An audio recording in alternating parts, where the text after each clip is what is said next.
Qualifiers are over. The top 8 for the E7 World Championship are here, and all the heroes and some villains for the finals have made their way through each respective server. Before the final showdown commences, let's take a look at all the survivors. Valk? Valk? Okay. Let me send someone to wake him up. Just give me a second.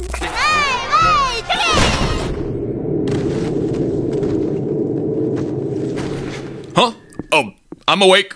From our last video, which you can check out in the description or pinned comment down below, we covered all playstyles across the Epic 7C, charting a course from the slowest village playstyle all the way to the fast and furious cleave we all know and half of us can't even play. Like you're talking about me on that half. Regardless, it's time for us to take a look at our remaining competitors. This is where they stand in relation to each other as we highlight their journey here. Let's take a look at it, going from slowest all the way to fastest. Do keep in mind that this is only a rough estimate of the average pace of each player's preferred drafting style. In the case of Light, he was at one point a cleaver, if not the most well-known cleaver in the entire game, slowing down his playstyle for stability and consistency.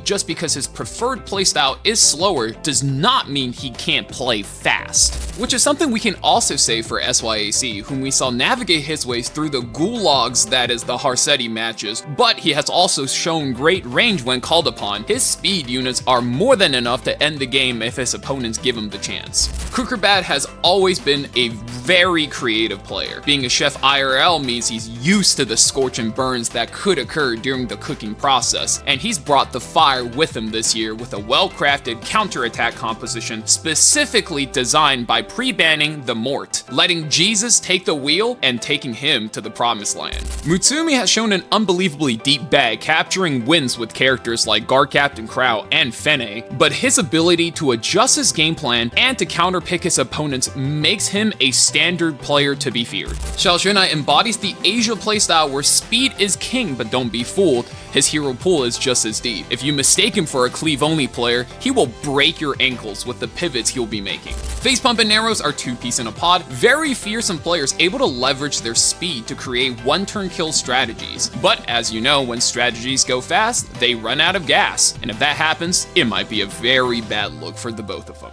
And of course, finally, we have Go Miaomi, the final boss himself, able to use any playstyle from the fastest cleaves to the tankiest of village drafts. He doesn't have a hero pool, he has a hero ocean. And that's where our players stand for now.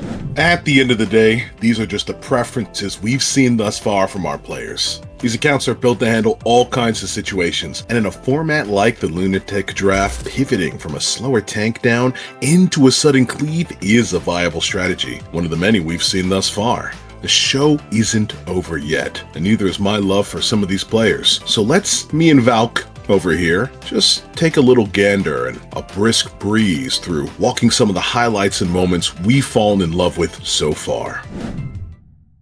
So let's get into them. Sailing the fair seas first is one notorious pirate, Kukerbat, well known for his high seed antics across the board with drafts that leave his opponents dizzy and dead by the time they're run overboard. Last year, fan favorite Kukerbat, or at least my favorite, was the recipient of some misfortune that caused him to wash up, taken out by Rikazo. This year, however, fortune would be his. Both luck and glory were at his side as he piloted an excellent run through both Xander and Fivers. Take a look at the draft and see what Kukerbat is bringing to the party. That's right, 3 Ds. Damage, debuffs, and plenty of dice rolls. Stuns keep the game fun and shut down his opponent's key counters. This Crow here can't reinforce the team or do any of that excellent damage coming off of his S3, and every attack this team makes is safe. Once the blind can't counter anymore, the only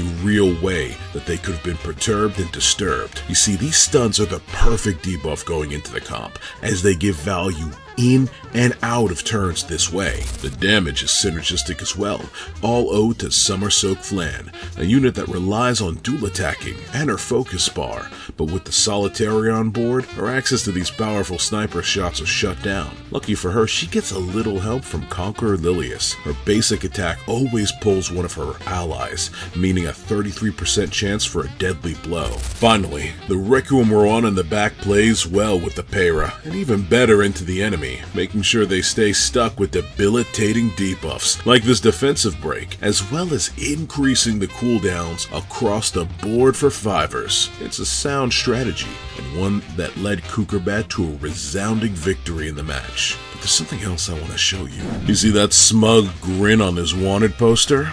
He had that on the entire match. Throughout every instance of RNG, Kukerbat came out on top. Unlike last year where luck gave him a rough ride, it was smooth sailing the whole match. You can see how much fun he was having. The element of luck plays into almost every competition. As much as some may feel it diminishes skill, it's something every competitor is calculating and taking into account. That's why above all, I really am a fan of Kukerbat. He looks at the field and chooses to engage with luck in a way that benefits him the most. Fiver's entire DPS relies on counter-attacks, with both Navy Captain Landy and the Belian. When shut out, he has no path to victory, making his reliance on luck for those units a dead end. Kukerbat, however, supports his team's leading ladies, and so when it comes to luck, he mounts the momentum and takes that offensive, riding it all the way to victory. For every instance of Kukerbat's luck, there was something he could always capitalize on.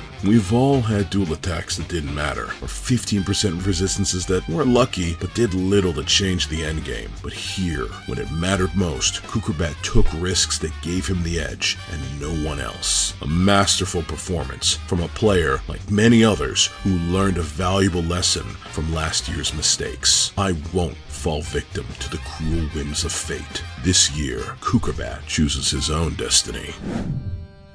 Now, this wouldn't be a Valk video without at least a draft breakdown, so I took what I thought was one of the best and most competitive matches through all of World Championships, and I'm breaking it down for you right here. So we're going to be heading on over to the Frosted Peaks of Europe, where the Sovereign Lords of Tankdown, KHM, faces down one final obstacle on his way to becoming the European server representative. He started his journey years ago, setting out to prove that strong strategies have no reliance on speed, a common misconception from casual players. Over time, he has proven himself again and again, even cementing his throne in the Hall of Fame. Largely considered the father of European-style tankdown, creating compositions that are so stable and consistent, players from across the world pay their respects to his exact style. But heavy is the crown. Can the king fend off the incoming challenger? Mutsumi is certainly giving his best. On one hand, KHM has cleanly swept Chang and XW2, some of the most consistent players Europe has to offer, but his opponent Mutsumi has looked equally clean, particularly with his in-game play, often making snap decisions within 2 seconds of his turn, opting to skip cooldowns on his ultimate to generate heavy advantages for himself. Despite Epic 7 being a game that only has 3 buttons for your character, he has always made the right decision, giving him quick victories that nobody can see coming. Neither player dropped a single match leading up to this direct face-off, and that heats up right from the draft. Pre-bans come through, and we already see a very clear divide on the playstyle we expect to see. KHM bans Renak and Witch Tenebria, 2 characters that are deadly in the hands of speed players, dragging the opponents down into the bog. Mutsumi bans Harsetti and Boss Arunka, the 2 best characters for a 0 speed player to take advantage of. Both of them have a very clear goal they set from the get-go, so this becomes a showdown of who has the better execution of their game plan. First pick ML Para comes out. We've seen this one enough times. This is the best jack of all trade first pick in the game. The 2 picks on rebuttal here are New Moon Luna, a tanky disruptor looking up to seal all the passives, as well as Abyssal Yufine, whose passive makes her Lone Wolf Para's natural enemy. We're no stranger to this opening. These next 2 picks are where Europe really establishes their signature style of defense, with Empyrean Ilinav's passive denying most defense penetration damage, the strongest damage type in the game, and Emma Aria doubling the cost to soul burn, eliminating the best ways a fast players can cheat out tempo and damage. Take note that in the span of 2 picks, KHM went from neutral to defensive on a dime. Mutsumi just had his 2 strongest tools eliminated. He has to adapt his team to a standard composition here. No more speed for him. He's brought a support and a bruiser, adding in a knight here will round off his team, and there is no knight better suited to keeping his ship afloat in a longer series than Fallen Cecilia, boosting his team's defenses with constant barriers barriers, but now he needs a way to crack that armor. What do you guys think he should do? Think back to the last video. This composition really thrives on letting their carry scale up and rip into any unsuspecting opponents. But be careful, this composition is really weak to two particular things: injury and debuffs. And of course he goes with Urban Shadow Shoe, the best injury character in the entire game. And with Fallen Cecilia off the table for KHM, there are very few ways to reduce the additional damage that she will be bringing. KHM has to deal with a very threatening Urban Shadow Shoe pick here, since his main damage dealer is on band protection, and she scales from HP, which Shu is very strong against. But he actually has a little bit of freedom closing out the draft. Here he goes back-to-back disruptors in the form of Sea Phantom Politis and Nadalon Monk.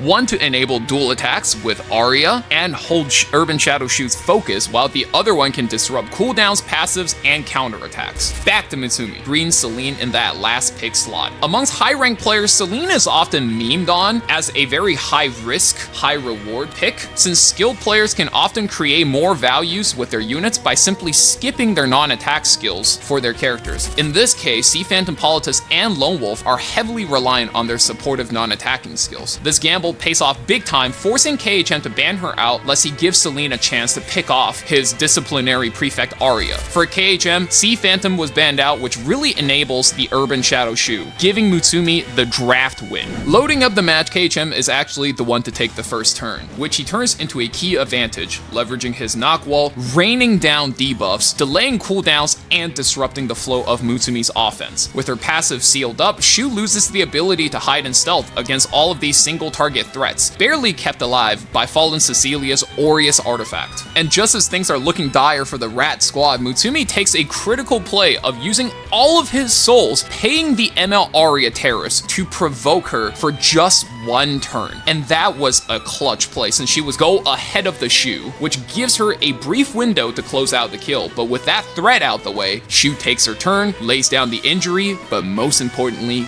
goes into stealth. And from there, Shu can ramp up to full focus, assemble her entire squad, and send the Arya on home. Then the set develops into one of the most competitive series in the entire tournament, with KHM putting up one of the most airtight defenses we've seen, evening the series out. But once again, in match 3, he falls to that pesky Rat, making Mutsumi the heir to the crown as the next representative for the Europe server.